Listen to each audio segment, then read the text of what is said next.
शांति। सुनते हैं प्यारे बाबा के 6 मई के साकार मधुर महावाक्य। बाबा कहते हैं, मीठे बच्चे, याद में रहने की मेहनत करो तो पावन बनते जाएंगे। अभी बाप तुम्हें पढ़ा रहे हैं, फिर साथ में ले जाएंगे। बाबा हमारा टीचर है तो हमें होमवर्क देता है रोज रोज। बाबा कहता है, बच्चे याद में रहने की मेहनत करो, क्योंकि जितनी आत्मा याद में रहेगी उतना उतना पावन बनती जाएगी। अभी बाबा हमें पढ़ा रहे हैं और फिर गुरु बनकर साथ ले जाएंगे, हमारी गति सदगति कर देंगे। प्रश्न है, कौन सा पैगाम तुम्हें सभी को देना है? उत्तर है, अब घर चलना है, इसलिए पावन बनो।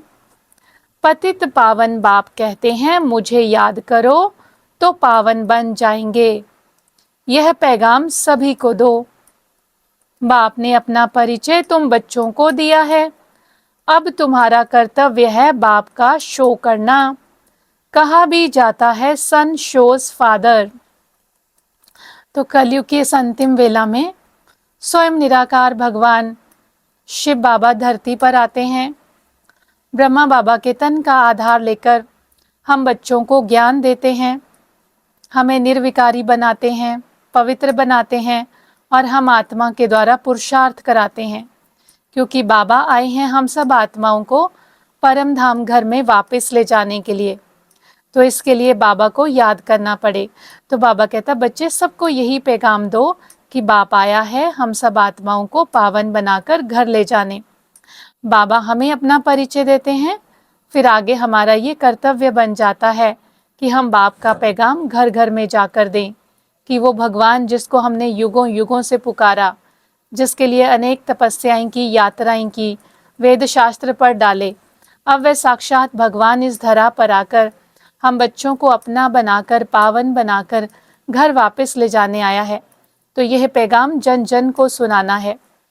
गीत है, मरना तेरी गली में, जीना तेरी गली में। तो ये हम सब आत्माओं का परमात्मा के साथ वायदा है।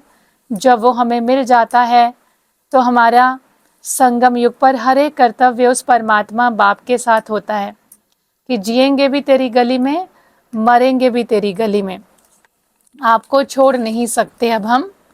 धारणा के लिए मुख्य सार है आज की मुरली का। पहला पॉइंट है, कभी किसी बात में मूंझना नहीं है, आपस में रूठकर पढ़ाई नहीं छोड़नी है, दुश्मनी बनाना भी देह अभिमान है, संग दोष से अपनी बहुत बहुत संभाल करनी है, पावन बनना है, अपनी चलन से बाप का शो करना है। ज्ञान सागर बाबा हमारा टीचर है, हमें समझाते हैं कि बच्चे कभी भी किसी बात में मूंझना नहीं, कंफ्यूज नहीं होना, आपस में एक दो से लड़ झगड़ कर कभी पढ़ाई से नहीं रूठना और किसी के साथ दुश्मनी रखना, ये भी देह अभिमान की निशानियां हैं।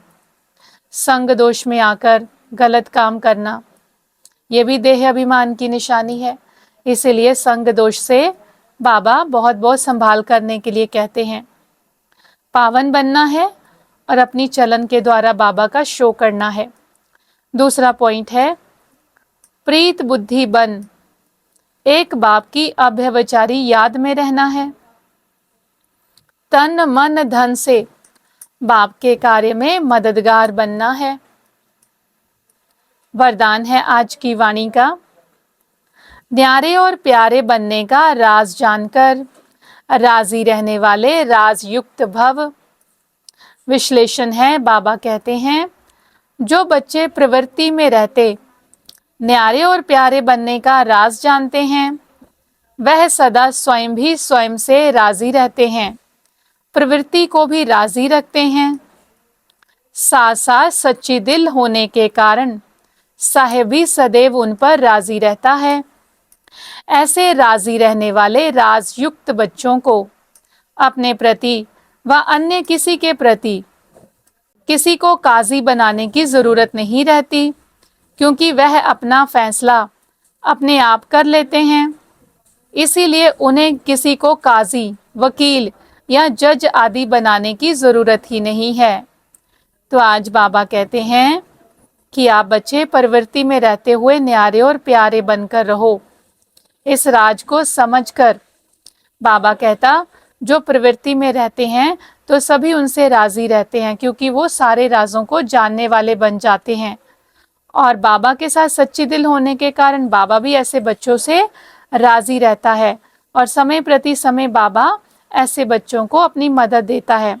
तो बाबा कहता है कि ऐसे सारे राजों को जानने वाले राजयुक्त बच्चों को कभी भी अपने प्रति या किसी दूसरे के प्रति किसी से भी कोई राय सलाह लेने की आवश्यकता नहीं पड़ती। ना कोई काजी चाहिए, ना वकील, ना जज चाहिए, क्योंकि वो आत्माएं सर्व कार्य करते हुए सदा न्यारे और बाप के प्यारे बनकर रहते हैं। उन्होंने बाप को राजी किया हुआ है।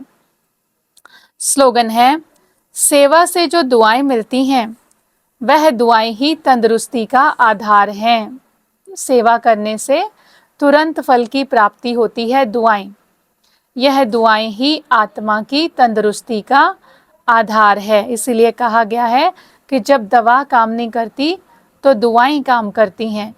दुआओं का स्टॉक जमा करके रखना है, तो दुआएं आत्मा की उड़ती कला में ले जाने के लिए बहुत सहयोगी होती हैं। अव्यक्त इशारा है, रूहानी रॉयल्टी और प्योरिटी की पर्सनालिटी धारण करो।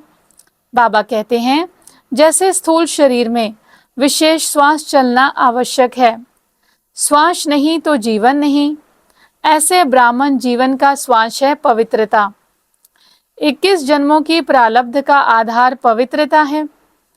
आत्मा और परमात्मा के मिलन का आधार पवित्र बुद्धि है।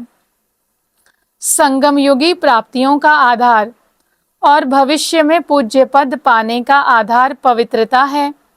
इसीलिए पवित्रता की पर्सनालिटी को वरदान रूप में धारण करो। आज बाबा हम बच्चों को पवित्रता का महत्व बताते हैं कि बच्चे, जैसे स्थूल शरीर में अगर सांसें चलती हैं तो जान है, सांस नहीं तो डेड बॉडी। इसी तरह से ब्राह्मण जीवन का श्वास पवित्रता है। 21 जन्मों की प्रारब्ध का आधार पवित्रता है। आत्मा और परमात्मा के मिलन का आधार पवित्रता है। संगम युगी प्राप्तियों का आधार और भविष्य में पूज्य पद पाने का आधार पवित्रता है। तो सारा दारो मदार पवित्रता के ऊपर है। अगर पवित्रता है तो सब कुछ है, अगर पवित्रता नहीं तो कुछ भी नहीं। तो इसीलिए बाबा बार बार हम बच्चों को पवित्रता को धारण करने के लिए विशेष अंडरलाइन कराते हैं कि बच्चे पवित्र बनो, योगी बनो। प्यारे बाबा का बहुत बहुत शुक्रिया। ओम शांति।